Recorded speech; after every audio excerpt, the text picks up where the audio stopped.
assalamu aleykum wa rahmatullahi wa barakatuhu bandiraɓe sehilaɓe jangguiyankoɓe ene wayno kadi en garti e windande men hande windande ekko hijjo pular wattore 12 windande hande noon eɗen janga ko wiyete ma ɗo woni ma ɗo woni ma gasi ɗo woni am e gasi ɗo woni mam e mam gasi ɗo woni mi e mi ɗo woni im e im ay ɗo woni mim e mim ɗo woni me e me ɗo woni em e em ɗo woni mem e mem nani e mem ɗo woni mo e mo ɗo woni om e om ɗo woni mom e mom gasi ɗo woni wonno kala woni enen ɗo ene saɗi seɗe ene saɗa yaade ɗo wona mu e mu e mu ɗo woni e ɗo woni mum e mum gasi ɗum ɗo ko jangete e ma e hewde ɗo haaɗi so ɗiggi a serti e ndeɗo majjere ngara mbaɗen dani henne momtone alluwa ngal ha laaɓa cer mbawen janngude ay laaɓi de wadde janggen ha laaɓa ɗo woni ma e ma ɗo woni mi e mi ɗo woni me e me ɗo woni mo e mo ɗo woni mu e mu wadde a faami masde ɗe ko ɗo ɗe goni ɗe keedi yeeso mo dow fooɗani less fooɗa ɗo gara bencita masde ɗe gado arde mo dow wasa fodde less fooɗa wadde mbiya am ɗo mbiya im ɗo mbiya em ɗo mbiya om ɗo mbiya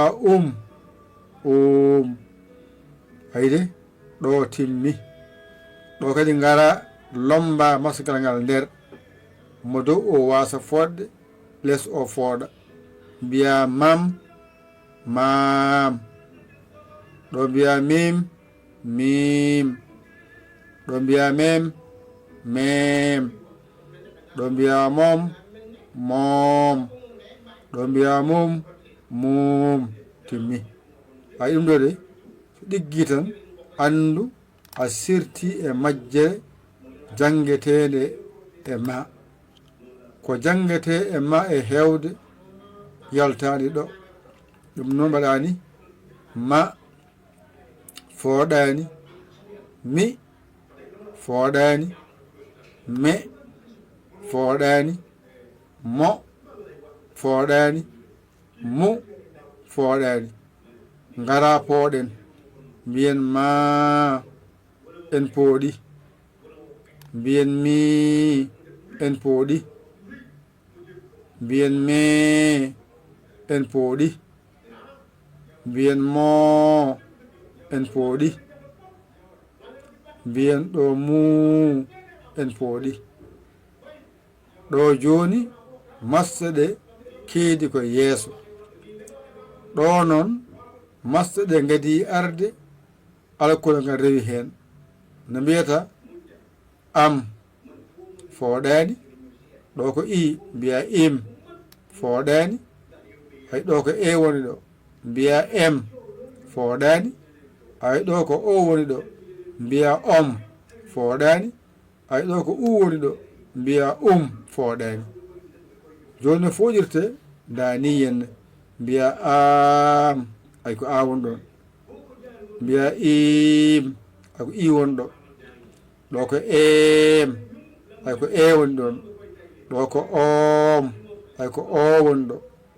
ɗo ko hay ko u woni ɗon ɗo ene fooɗi gasi ngara ɗo lomba mbiya mam ay aw ko lombiɗo nder ɗo ko mim ay i o ko nder lombi ɗo ko mem ay e o ko nder lombi ɗo ko mom